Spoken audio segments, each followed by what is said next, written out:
वाघ्या कुत्रा. शिवछत्रपतींची चिता विझून आज 350-400 वर्ष लोटली.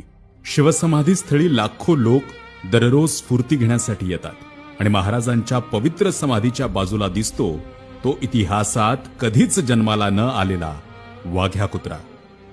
ना कुठला पुरावा, ना कुठलं ऐतिहासिक संदर्भ, तरीही या अनऐतिहासिक पुतळ्याला संरक्षण का? कोणीतरी येतो, एखादी कथा सांगतो, आमची लोक त्याच कथेला खरं मानू लागतात.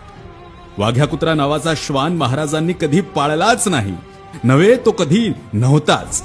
मग जे घडलंच नाही ते आम्ही इतिहास म्हणून का मिरवतोय? कधी रायगडी शिवसमाधीवर गेलात की या पुतळ्याच्या संरक्षणासाठी तुम्हाला पोलीस तैनात केलेले दिसतील. 2011-12 मध्ये हा पुतळा शिवप्रेमींनी हटवला होता, पण पुरातत्व विभागाचं प्रेम बघा, त्यांनी तो पुन्हा बसवला. लोक हो, ही वास्तू म्हणजे युगप्रवर्तक शिवरायांवर असलेल्या तमाम शिवभक्तांच्या श्रद्धेची कुचेष्टा नाही का? विचार करा.